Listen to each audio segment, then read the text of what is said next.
Hello. Hi everyone, welcome back to my channel. My name is Amber from Books of Amber and I am back with another book haul because I have no self-control. March, as I have already said in many videos, was a really bad month for me in terms of reading and in terms of my stress levels because we were dealing with some redundancies at work. I've newly moved into this management job and was trying to deal with all of that, and then a couple of my friends came to stay over, which was lovely. We had a great time, but I did kind of just want the house to myself by the end of it because I am an introverted person. So yeah, if I'm looking a little bit disheveled and tired, it's because I am. I haven't slept properly in weeks. Of course, the first thing I wanted to do when I had some spare time and a spare evening was record some videos because I haven't done that in a while, and I feel like it just helps me to relax because I really enjoy making videos and I've really missed it. So here I am with a massive book haul because, like I said, March was stressful. I wanted to do some charity book shopping to de-stress. I bought a ton of books and I don't think I actually spent too much money, which is great because I don't really want to spend loads of money on books right now. So I'm going to start with the ones that I bought for myself, brand new ones.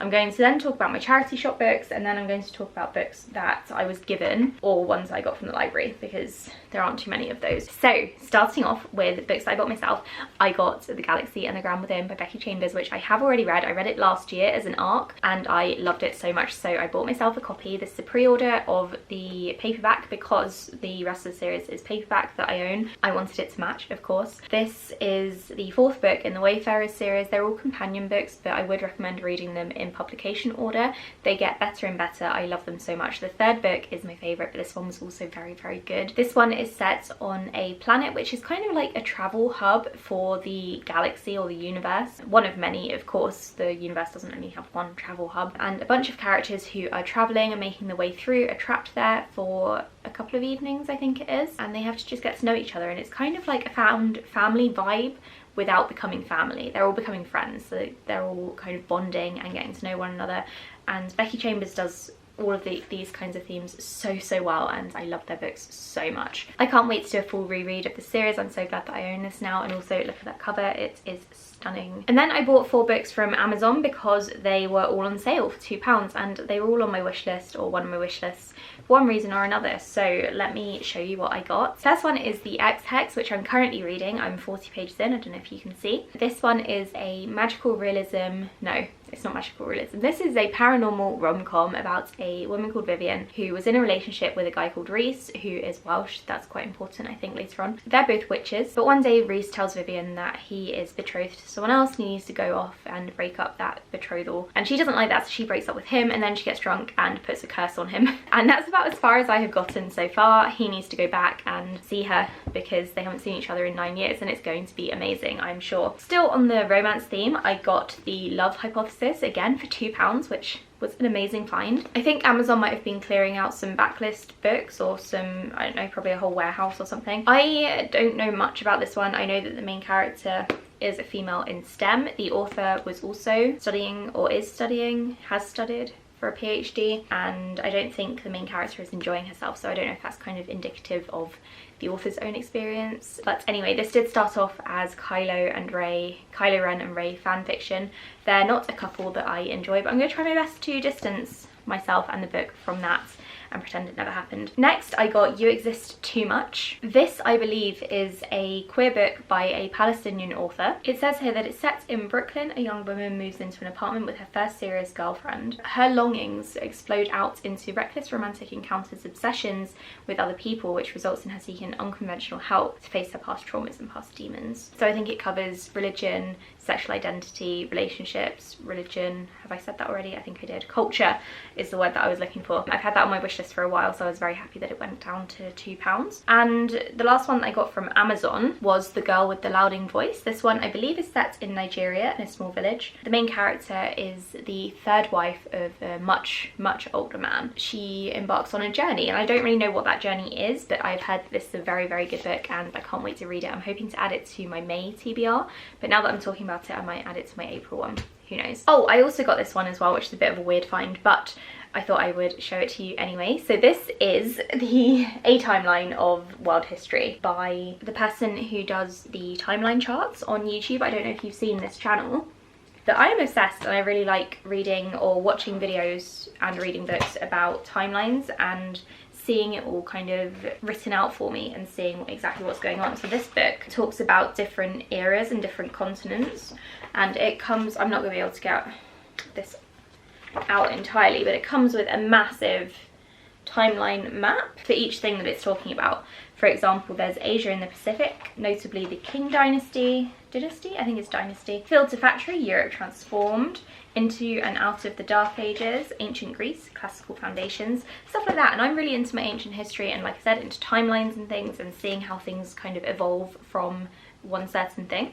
So I'm looking forward to reading this one and also having it for reference. I wasn't expecting it to be so big, also thin either. I thought it was going to be a lot thicker. Okay, and these next ones are all ones that I got from the charity shop. The first one being, don't laugh at me, World Without End by Ken Follett. This is the sequel to Pillars of the Earth, which is a massive book about a cathedral and the building of it and things that happen in and around the cathedral while it was being built or expanded upon. And I'm reading the first book in April, I hope. At least I'm starting it because I bought this book, this sequel, and I've told myself that if I buy a sequel 1 month, I have to actually start the series if I haven't already the following month, or, you know, continue on with it, because otherwise it's just silly of me to buy the sequel. So I don't think I'll be getting to this one anytime soon until I find the third book in the charity shop and decide to pick it up, but I'm looking forward to starting the first one at least. It's over 1,000 pages, so I might not finish it in April. We'll see. Then I found Never Let Me Go. That was only £1, by the way, and so was this one. All the charity shop books, I believe, were £1.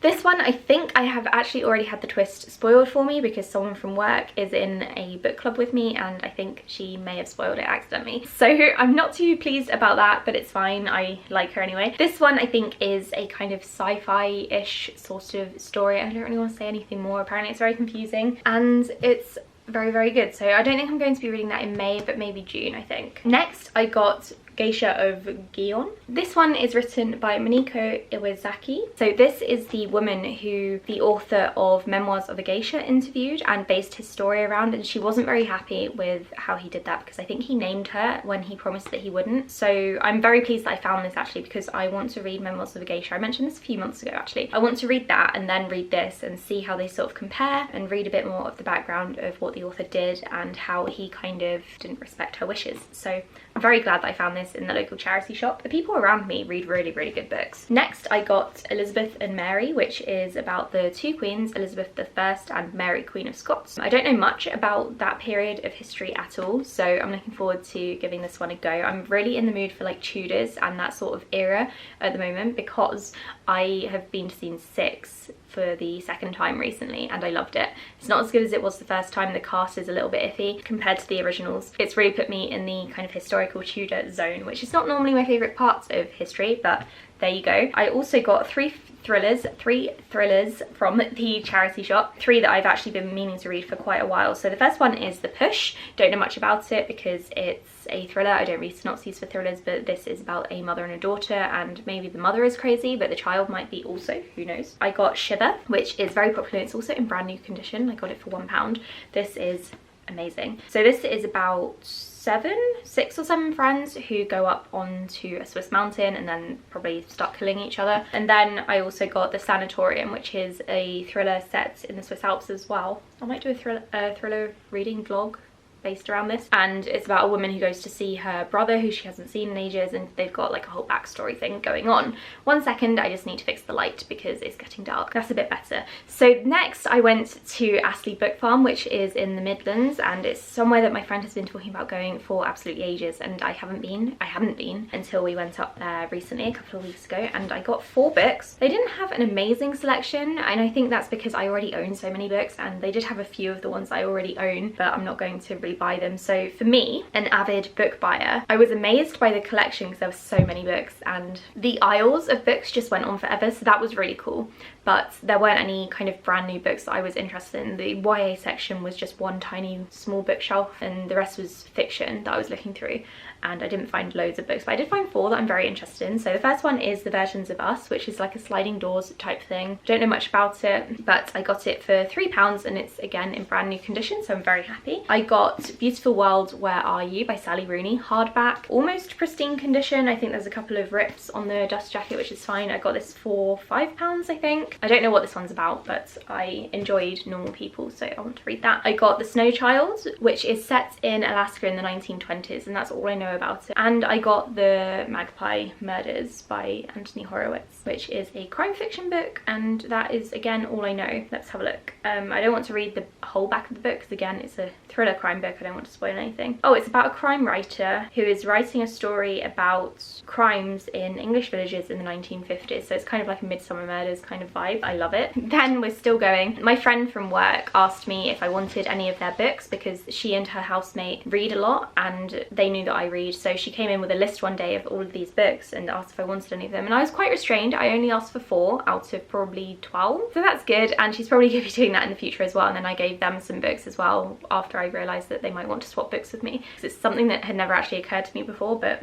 they did. So I got the paperback of The City We Became. I've had my eye on this one for ages. I do want to read 5th season books first, because I've only read the first one, and I want to read N.K. Jemisin's books in publication order from now on after I finish the 5th season. Is this making any sense? I don't know. I'm very tired. I've had a really busy week at work, 2 weeks. It's been horrendous. I also got Queen of Coin and Whispers, which has been on my wish list for the longest time. This is queer fantasy about 2 women who love each other, hate each other, both, I don't know, but I'm looking forward to it. It's gotten so many good reviews, and I follow the author on Twitter as well, and I really enjoy her tweets. I also got The Weight of the Stars, which is a contemporary book based around spacey stuff. I think the main character's parent is in space at the moment, and the main character really wants her parent back. And then I got The Never Tilting World by Rin Chupeco. I have actually started this. I started it as an e-arc ages ago, like 2 years ago when it first came out, and I couldn't really get into it. I think I was getting a bit confused by the writing style, which always happens with Rin Chupeco's books. So I've read The Bone Witch, part of The Bone Witch by them,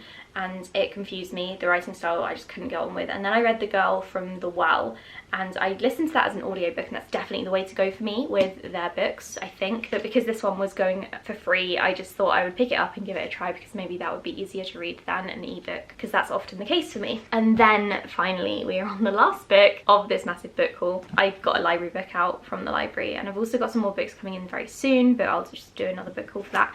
I got 6 Tudor Queens, Catherine of Aragon, the True Queen.